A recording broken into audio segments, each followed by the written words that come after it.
It is a day after Thanksgiving, and a few of us are carrying around a few extra things in our stomach still, but it was a good day to be thankful and spend time with family and friends. I hope you had a great Thanksgiving. We are in beautiful Niagara on the lake. Isn't it gorgeous here? Oh, I love it here. Oh my gosh, these waves, look at this. I know. Unbelievable. We just might hang out here after the show's done. Forever, forever. And never go back to the studio.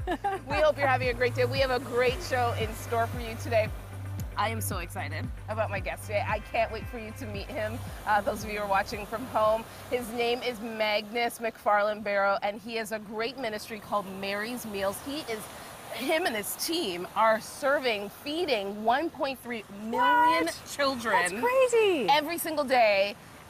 You know, it started off with a vision, and it's an amazing story. So I'm not going to give it all away, but you're going to want to stay tuned. He's one of CNN's top 10 heroes, too. Yes. Like, absolutely don't want to miss that. Yeah. And we're also having Junior Smith join us to do some teaching on what else? Gratitude. Yeah. We need to be thankful. Yeah, and we love telling great stories of people who have come into a new relationship with Jesus and figuring out who he is and how he continues to change their lives. This story is definitely one of our highlights, one of the stories that we love to share with you. Let's check out Patrick's story.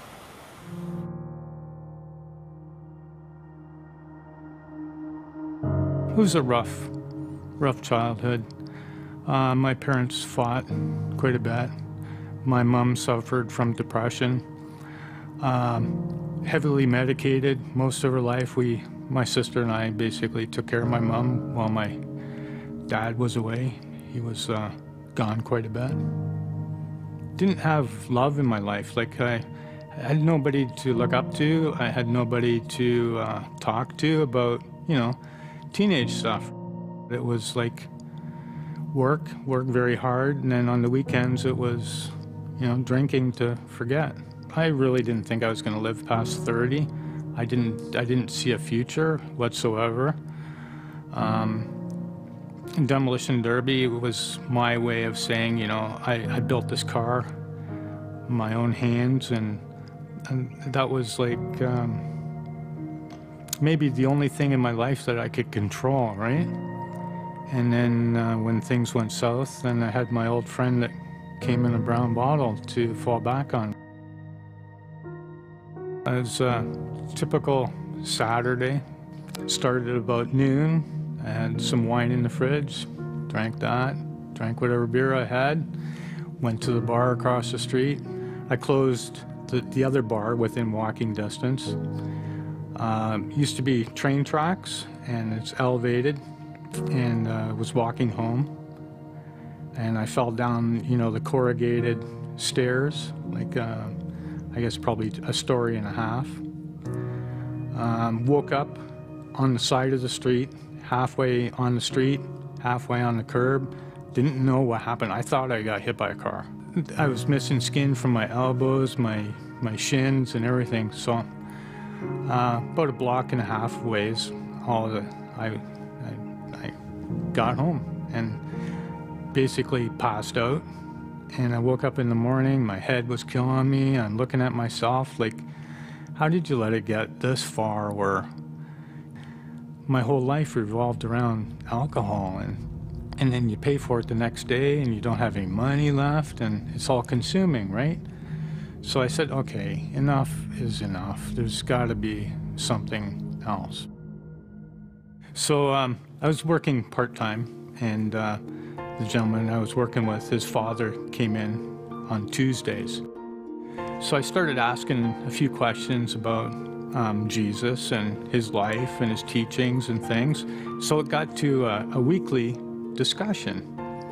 So then the discussion turned to like, you know, I'd like to have a confession. He says, no, we have the ability to talk one-on-one to God. And I go, oh wow, that's pretty. So I just like talk to God one-on-one. He said, yeah, just like you're talking to your friend, you know.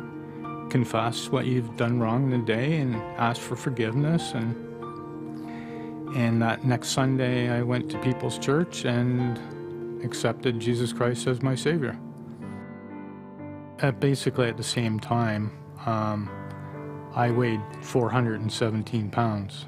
And again, God worked His magnificence on me and brought me out of that, because there was a point where I couldn't even put on my own socks because of my obesity. I was class 3 obese. So now that I have mobility back, I've been a mechanic my whole life, and basically I'm helping people like fix their lawnmowers and stuff. I'm just trying to extend a hand that was offered to me that brought me out of the mud, and I'm trying to offer my hand to others the same way it was offered to me. From where I came from, should have been dead, but only through His grace that I'm here and able to tell the story.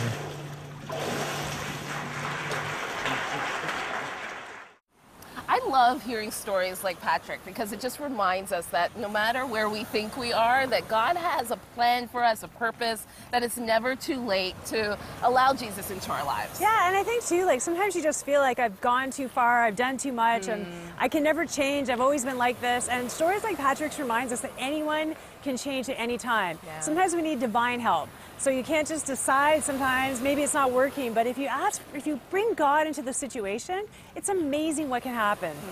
Well, that's why we love our prayer lines, because it's a great opportunity that while you're watching the show, maybe you've just seen Patrick's story, and you want to inquire more into who this Jesus is that captured Patrick's heart. We would love to offer that opportunity to you. So call the prayer lines that are at the bottom of your screen. Amazing people that we absolutely love, who I think have one of the most important jobs in our ministry. Absolutely. And that is sharing truth, sharing who Jesus is. They'd love to get you a Bible, get you connected to a church, and just pray with you. So do call them. The number's at the bottom of your screen.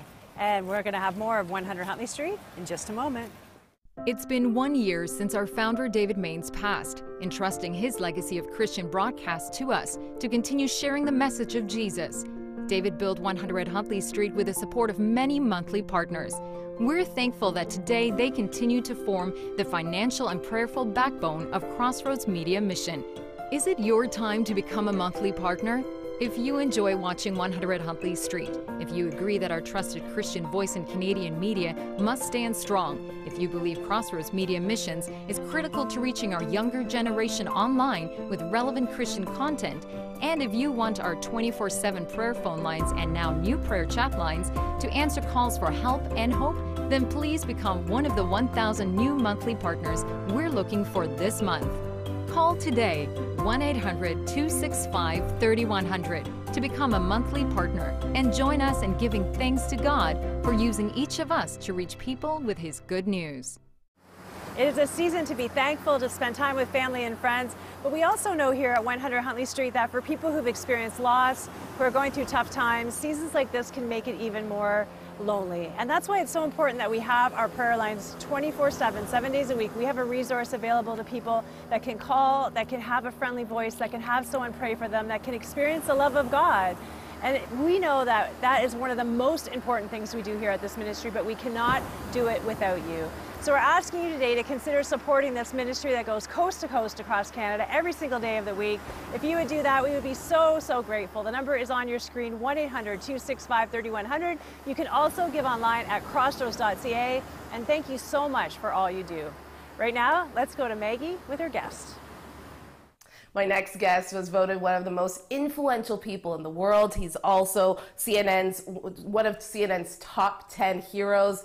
He saw a need in the world and decided to make a difference. Magnus, thanks for joining us today. Great to be here. Thanks for having me on. Okay, so I love how this story starts. You and your brother are hanging out at a pub, and you see something on the news that really motivates you to do something. Tell me about this. That's right. It was back in the early 90s. The terrible war was going on in Bosnia.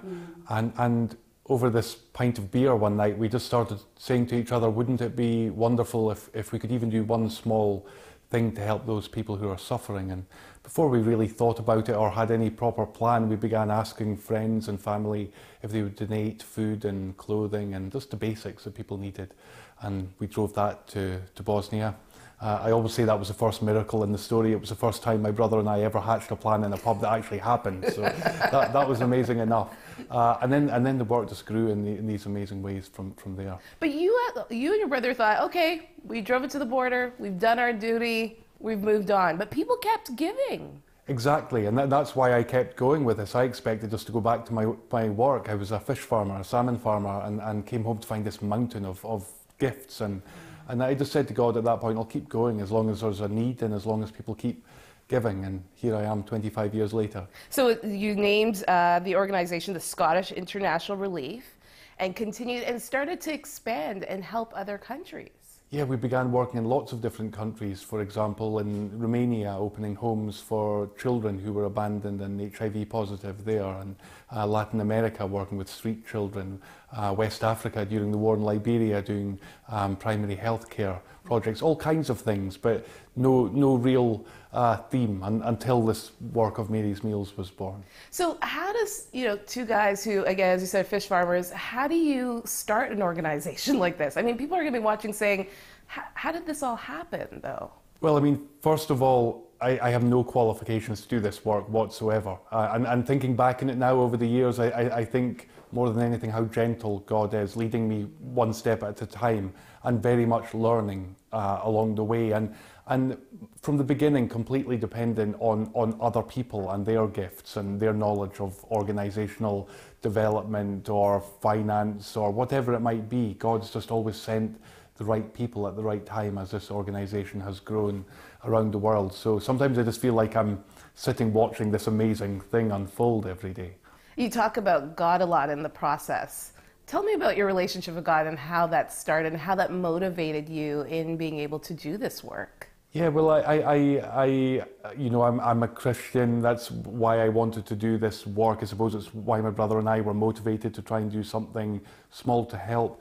But certainly I would say my experience these years doing this work has just strengthened my faith over and over again.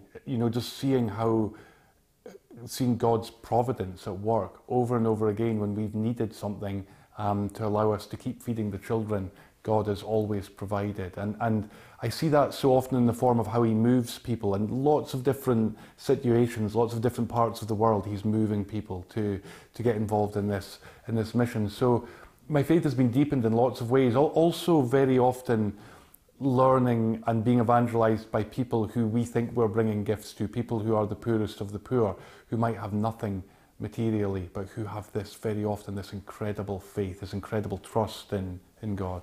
And what is that like when you look in the eye of people who are in need, like in the Bosnian conflict and the other countries that you were able to help in those early days, knowing that, again, it started at such a humble beginning, but you were making such a huge difference? Yeah, well, even from the very beginning, when I began making friends with people in those refugee camps in those days, I learned very quickly that many of those people who were in desperate need were people who had a much better education than I had, people who had a much richer experience of life than I had. It just so happened at that moment in time they were desperately in need of help. And it really led me down a path of starting to think deeply about the danger of doing this work sometimes as well, if it ever leads us to think because we are giving, we are superior in some way. So for us, this work, all these years since, we always tried to stay rooted in a real deep respect of each other, walking with each other when we're working with the world's poorest communities. It's not about us charging in and solving all their problems. It's about us walking with them, trying to solve those things together. Truly being a neighbor, loving their neighbor. Exactly. Yeah. Exactly. So one day you meet a woman named Emma in Malawi. Tell me what happened. Yeah, so that was 2002, a year of terrible famine in Malawi, and I went to visit this family, and the father of the family had died just before that, and Emma, the mother of this family, was now dying herself, and she had her 6 children with her. And she said to me, there's nothing left for me now except to pray that someone will look after my children.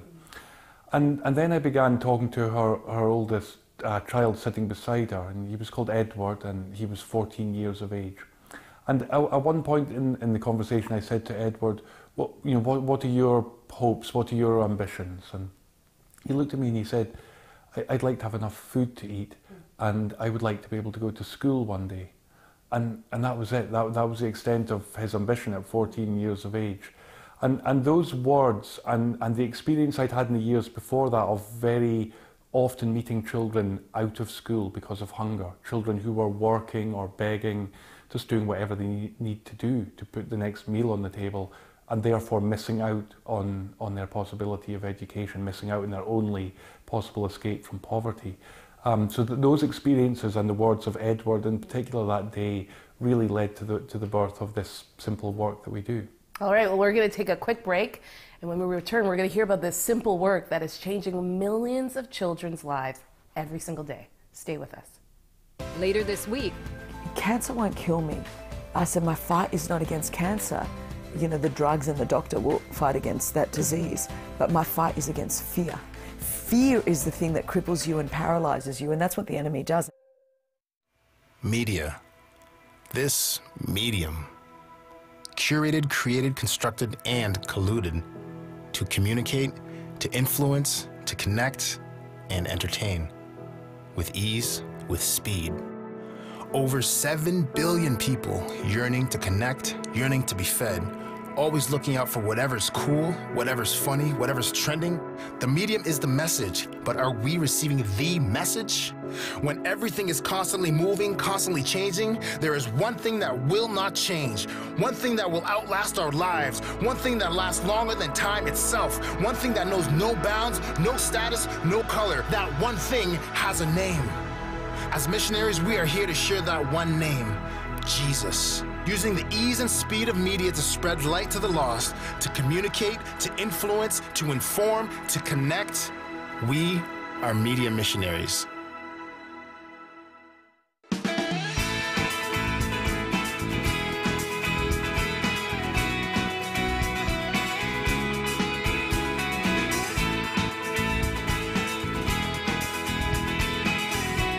wherever you are across our great nation, when you need prayer, give us a call anytime.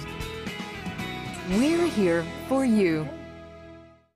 We are back with Magnus McFarland Burrow, the author of this great new book, The Shed That Fed a Million Children. So out of Emma's story, you changed the name of your organization to Mary's Meals. Tell me about this.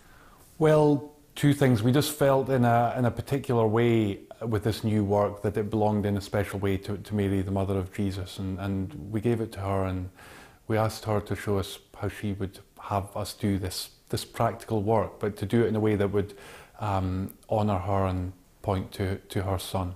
And this work just became this very simple thing about providing one good meal every day in a place of education. So we meet the immediate need of the hungry child for food, but at the same time we always serve it in a way that enables those children to come to school or to stay in school, enables them to concentrate and learn, gives them that possibility of that education that can set them free. I love it. I'm getting goosebumps because I just imagine all of these children today, as we're even taping this, who are being fed and able to go to school and get an education. Edward's dream is now being replicated by millions every single day. Absolutely. I mean, today we're feeding 1.3 million, more than 1.3 million children will have eaten Mary's Meals just today in 17 different countries, lots of very different environments, different cultures, different situations, but always that same simple thing, one meal every day in a place of education. And what blows my mind, Magnus, is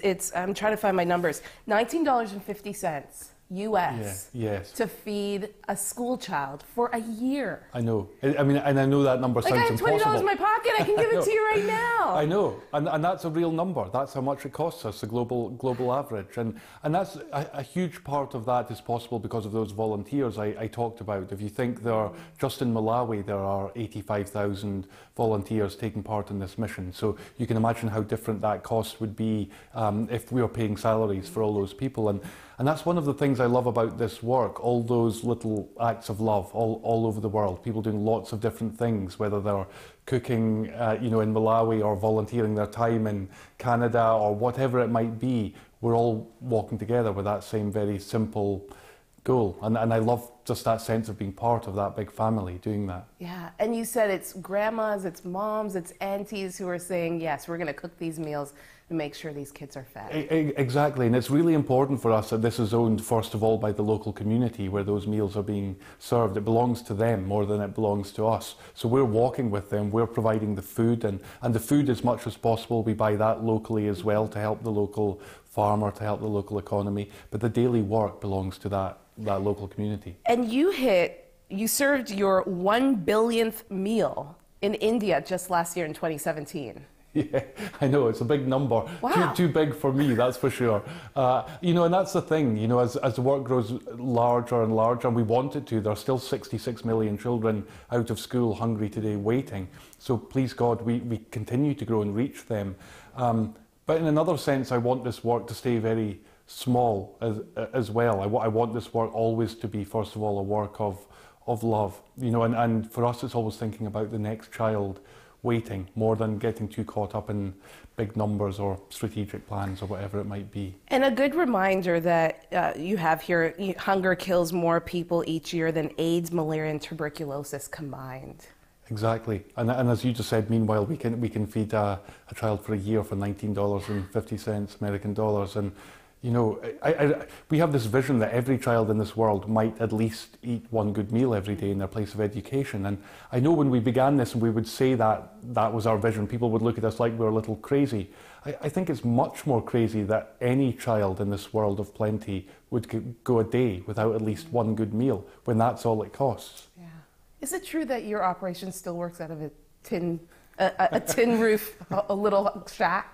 It does. I borrowed the shack off my dad all those years ago when my brother and I started collecting aid for Bosnia. I said, Dad, can I just have your shed for one week? I'll give it back. 1 week. Here we are, 25 years later. And I still work there. And I love that because, again, it's a symbol of our smallness too, and also a sign that when people give us donations, they give us donations so we buy food, not so that we build nice, flashy offices. So it's an important kind of symbol of what we're all about too. As you look back at the past number of years that you've been doing this, what do you think about as you have seen all this grow, and again knowing that every single day 1.3 million children are being fed? Yeah, I mean, really, I just never ever lose the sense of kind of wonder, the sense of surprise. Every morning I wake up, again this morning I woke up and thought, I can't believe I'm doing this with my life, that God's given me this opportunity to serve Him in this way. And I just, the more it goes on and the more beautiful it grows, the more that sense of gratitude grows as well. I just, and also, this amazing encounter with people's goodness. I just find wherever I'm traveling a lot around the world, wherever I go, I encounter the goodness of people. You hear so much negativity about what's wrong in the world. My experience is the opposite. When you put in front of people the possibility to do something that will work, that will help, people are just extraordinarily good, I find. Oh, it is such a pleasure meeting you and chatting with you today, Magnus. Thank you so much. Thank you. Stay with us. We'll be right back.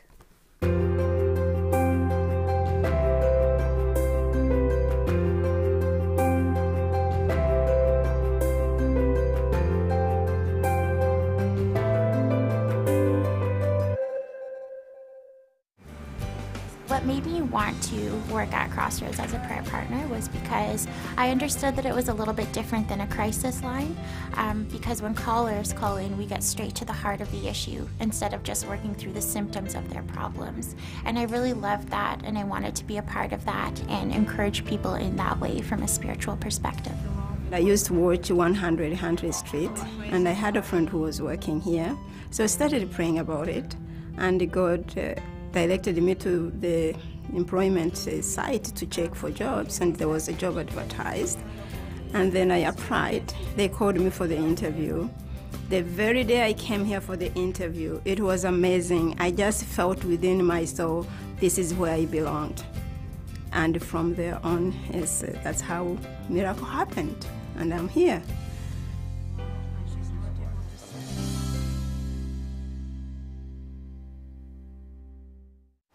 Well, we love the fact that we get to offer different extensions of prayer to you that might be watching at home, or even if you share this with somebody that you love, that you feel needs prayer. And I love this new feature that we have on our website. Yeah, if you go to our website right now, 100huntley.com, there you go. You're going to see this little button pop up in the far right corner. Yeah. If you push the button, it'll say, hi, welcome to the Walk of Faith. That's basically on the other end of that line, or the other end of that typing, is Junior Smith. He is our new digital pastor. Basically, he's waiting for you to push that button and ask your hardest, oh, he's going to love me for this, your hardest spiritual question that you can come up with, or just a thing that's been bugging you that you want to chat with somebody about. And that's what he's there for. He's there to help you walk through your spiritual journey and answer some of those tough questions. And you know, Junior has spent so many years on our prayer lines, our phone line, and you know, we just want to be up to date when it comes to different technology and different ways to reach out to people. We know many people just don't like chatting, right? Absolutely. And so to be able to do that while you're on our website, just to type away your questions and have a dialogue that way, is just another extension of what we love to do here, and that is answer those questions. I think, honestly, he'll even pray with you. Absolutely. Don't you? Absolutely. So if you even just need a prayer request, you say, hey, would you pray for me? He'll do that right there. Yeah. A chatted prayer. Can you do that? Can you chat a prayer? Absolutely. You can do anything. Well, we are going to head over to Junior, who is sharing with us all this week. He is our Bible teacher, our special Bible teacher all this week. And today he's talking about gratitude. I'm back with you again today as we talk about Thanksgiving and gratitude. And let me hope that from yesterday that you're able to think of something and even call someone and say, this is what I'm thankful for. We read of the story in Luke 2:11-9 of the 9 lepers who met Jesus. And when they saw Jesus, they yelled out to him, Jesus, help us. And Jesus just sent these men to show themselves to the priest. And while they were on their way, they recognized that they were healed. But only one of them turned back to say, thank you. And when he came, Jesus recognized that he was a Samaritan, the least expected to say thank you. He was a foreigner. And Jesus asked him a very provocative question. Where are the other 9? Now, these men were also cleansed as well, because while they were on their way, the Bible tells us that they were also healed. And so let me suggest where these other 9 were. They were out enjoying the blessing. They were having an awesome time, and they were seemingly forgetting who blessed them. How many times do we do that? This also reminds me of a story of Israel in the wilderness when God was sending them manna, something to keep them nourished and energized, but they were complaining. We're tired of this stuff. We want something else. Send us quail.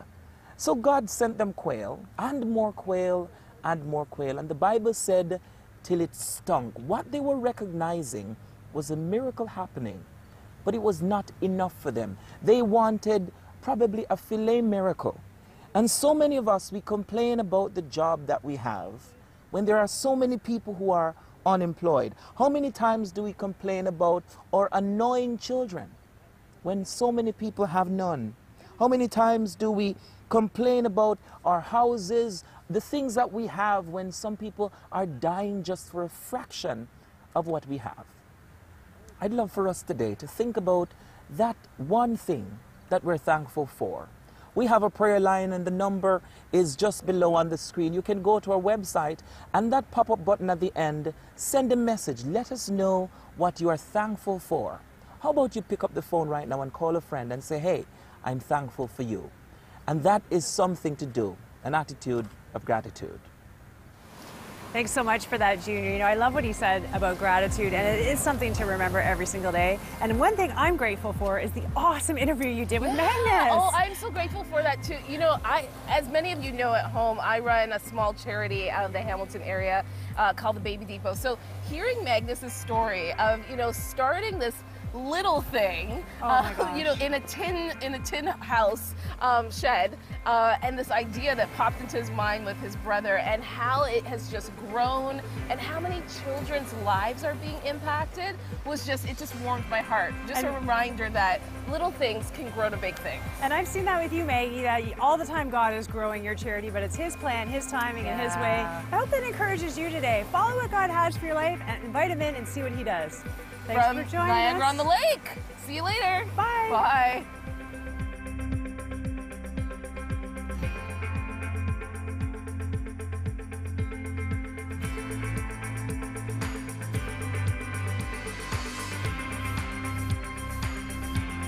Thank you for your ongoing support of Crossroads. a member of the Canadian Council of Christian Charities. You can write to Crossroads, P.O. Box 5100, Burlington, Ontario, L7R 4M2.